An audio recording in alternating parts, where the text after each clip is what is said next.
I hope that everybody takes a bulletin home today and perhaps asks that just question of what's the relationship between the first reading and the gospel. And if my homily isn't good, do one better with the Holy Spirit. I challenge you to take this word that we just received and underline and kind of really mull over what is going on here. Why would the church connect a bunch of landowners seemingly getting ripped off by a tenant landowner, workers being ripped off by a landowner, and then Isaiah talking about the Lord's mercy and his ways not being our ways? I have to admit, yesterday driving through traffic, I'm glad that God's ways are not our ways, because they really stink sometimes, you know? And you wonder about the different ways in which thoughts of humanity come out in Twitter and all these wonderful expressions of unlove, and you know that we're not in heaven when you see that. And so the God's ways are not our ways, and it's tough to align our ways with God's ways. And so today is a day to ask, which way am I going? What are the ways in which I live? And what are the ways in which God wants me to live? Is it the same? Does it align? Where doesn't it align? You know, it's sometimes good to just get an alignment. Sometimes the treads get worn out on one tire or the other, and you have to kind of switch them around or get new tires altogether. And how can we not try to realign our ways of charity when you see some of the devastation going on around the world around us with the different natural disasters? You see the ways of people coming together in a common mission to just simply help each other out, whether it be in Texas or Florida or those islands, or in my dearly beloved city of Mexico City, where I spent 7 years. And you see how these moments of disaster can create a tremendous inspiration of humanity to just come together in a common mission. You see, that gospel passage, it irks all of us. It's like, well, if I only had to really come on board and work at 6 a.m., which is when these first workers would have come, and then somebody came on at 9 a.m., you'd be irked that you did 3 hours more work, but you're still getting the same pay. And then the people that came at noon, you're about to have lunch break, and new people come in. And boy, 3 p.m., I mean, that's enough. 3 p.m. You've been at it since 6 a.m., and at 3 p.m., the nerve of new workers coming on. And if the workday ended at 6 because they didn't have lights back then, it was basically 6 a.m. to 6 p.m. It was sunrise to sunset. An hour before the sun is setting, an hour before quitting time, a whole new crew comes in. And just to make sure you knew where Jesus was going, he could have paid them as they came in, paid the first ones, they would be gone and there would be no problems. It would have been something but he does this on purpose. You see, all the parables can be read with a twist that he jumps off the pages and say, there's something wrong here. I mean, why would this guy on purpose pay the ones that were only there for an hour the same that he paid those of the 12 hours? And he made sure he paid the 1 hour laborers first so that the rest could be totally irked by his total generosity. And we walk out of here today and say, this is not fair. But when you back up and you say, well, what was the context for this? It says the kingdom of heaven is like a landowner. And the landowner is the one who told his people to pay their workers like this. I don't know about you, but I'm a cradle Catholic. And those of us who are cradle Catholics, I feel like we are the ones starting at 6 a.m. Many of you moms who have to raise your children, you probably wake up way before that ungodly hour before the sun rises. And you feel this way. But I guess as I look back at my 45 years, I feel so blessed that I've been a part of this work. And I haven't always been perfect. I don't think I always work great, but it's definitely a blessing to be a part of the vineyard of the Lord. But what kind of really strikes me about all of this is that common mission, when we're really working together for the urgency of the salvation of souls as disciples of Jesus Christ. Does it really matter if the convert came in at the 11th hour or if they're cradle Catholics? Doesn't it matter more than anything is that they're getting blessed with the generous, total self-giving of Jesus Christ's love? Isn't that more important? You see, when mission is our focus and not comparing ourselves to the person to the right or to the left, or who's got this or who's got that, or why is my name not mentioned in the bulletin, or why is Bishop Zubik on the front cover of the Post-Gazette and not this person or that, or why this. When we stop looking to the right and to the left and comparing what we have compared to the other and start looking at the mission and say, how can I work in the vineyard of the Lord?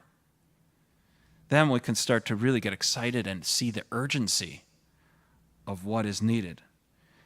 You know, I love when I go to dinner and with my sister-in-laws and my brothers, like I did last night. And anybody who's a mother of like more than 5 or 6, it's amazing to hear their stories. Really, any mother at all. But my favorite one is, well, one of my favorite ones is Maria. She's got 6 boys and a little girl, and when we come together as siblings and we read the gospel and just talk about it. And so as we were doing this last weekend, she looked at this. She goes, "Oh, this is a really simple one." I said, "What do you mean?" She goes, "Well, my son Jay, who's named after me, he got mad at me because I told our little daughter that for the chores she has to put her spoon into the dishwasher, and for Jay's chores it's to go wash the car." And he was furious. Well, his little sister's like 2 years old. And so the fact that she could walk from the table and put her spoon in that was like all she could do. Jay is a 12-year-old young man who can play hockey and all these other things. The least he could do is throw some water and some soap and then wash it off, you know? And he thought that was unjust. True to his name, right? And then you could get also frustrated, and I'm sure all of you woke up this morning with this quandary of why in the world would Josh Archibald be written on the Stanley Cup and not Chad Ruhwedel? Aren't you all wondering that today? It's so unjust. I mean, don't you realize the D-man for the Penguins, he played 30 regular season games. On top of that, 6 playoff games. And on top of that, he got concussed in the semifinal game. And his name's not on the cup. But Josh Archibald, he only played 10 games instead of 35. He only played 4 playoff games instead of 6. It's just that last playoff game was a Stanley Cup final game, and thus his name is on the cup. And that could seem unjust, unfair, cruel, and heartless of the Stanley Cup rules. But that's the way it is, just as we feel here. You know, mission truly does inspire us to stay focused on what we're supposed to be doing rather than who's getting more and who's getting less. I remember when I was in Mexico City and I experienced an earthquake in 1998, I think it was. It was a weekday. It was in the afternoon. It was around 3 o'clock, and I was in the chapel praying. And an earthquake, when you first feel it, you just think, oh, somebody's like, running something downstairs, so it's just kind of like shaking a little bit of the house. Then it starts shaking even worse. And then it lasts. They say it only lasts like a minute and a half or 2 minutes. It feels like an hour or a half or 2. And when it started to shake, I thought, this is my message from God.